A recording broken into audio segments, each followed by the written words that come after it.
Sugar. મેં ક્યારેય પણ કલ્પના નહીં કરી હતી કે અમુક મીઠી વસ્તુ આટલી બધી હાનિકારક હોઈ શકે છે.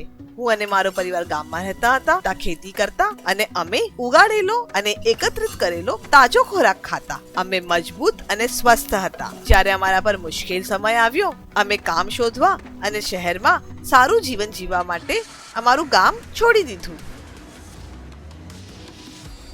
કેટલીક રીતે જીવન સરળ બન્યું. ખેતીની મહેનતને બદલે મારા પિતા ટેક્સી ચલાવતા હતા અને મારી માતા ફેક્ટરીમાં નોકરી કરતી હતી. અમે ઘણું બેઠાણું કામ કરવા લાગ્યા.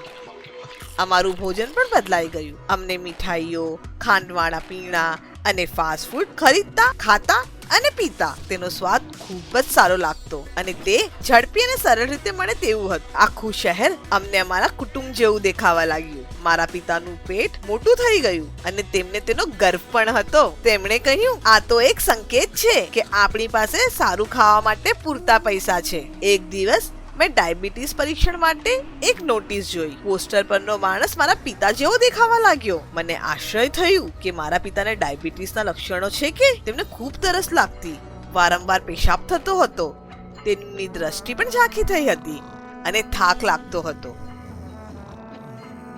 મારા પિતાને લાગ્યું ન હતું કે તેમને કોઈ સમસ્યા છે, પરંતુ તેમના ભાઈને ડાયાબિટીસને કારણે પોતાનો પગ ગુમાવ્યો હોવાથી તેમણે પરીક્ષણ કરવા માટે હા પાડી. દુઃખની વાત એ છે કે મારા પિતાના લોહીમાં ઘણી બધી શુગર હતી. નર્સે કહ્યું કે તેમને ડાયાબિટીસ છે અને ત્યારે ખબર પડી કે મારા પિતાનું મોટું પેટ તેમની ખરાબ તબિયતની નિશાની હતું. નર્સે સમજાવ્યું કે વધુ પડતું ખાવાથી, ખાસ કરીને મીઠાઈઓ અને સ્ટાર્ચવાળા ખોરાકથી પેટની અંદર બિન આરોગ્યપ્રદ ચરબી વધે છે. ચપટી કરી શકીએ તેવી નરમ ચરબીથી અલગ છે. પેટની અંદર ચરબી ડાયાબિટીસ જેવા રોગો તરફ દોરી જાય છે. પણ સમજાવ્યું કે જ્યારે આપણે ખાઈએ છીએ ત્યારે મીઠી વસ્તુઓ શુગરમાં ફેરવાઈ જાય છે, પરંતુ અન્ય ખોરાક પણ અસર કરે છે, ખાસ કરીને સ્ટાર્ચવાળા ખોરાક જેમ કે ચોખા, બટાકા અને બ્રેડ. પ્રોસેસ્ડ ફૂડમાં ઘણી બધી ખાંડ છુપાયેલી હોય છે. ડાયાબિટીસ લોહીમાં ખાંડનું પ્રમાણ વધારે છે અને રક્તવાહિનીઓ અને ચેતાને નુકસાન પહોંચાડે છે.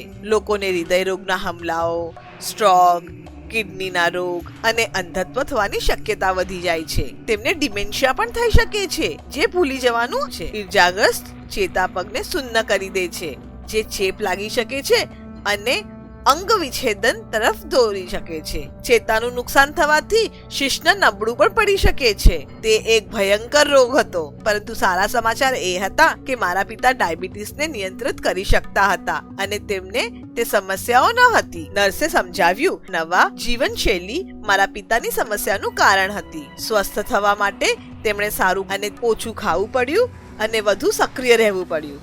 હવે મારા પિતાને ડાયાબિટીસ હતી, મારા કાકાને પણ હતી. મને સમજાયું, મારો આખો પરિવાર જોખમમાં હતો. હું મારી દાદીને મળવા ગયો. તેમને તેમના સમયે કંઈ જ જંક ફૂડ નહોતું ખાધું. તેમને ન કદી ડાયાબિટીસ થઈ.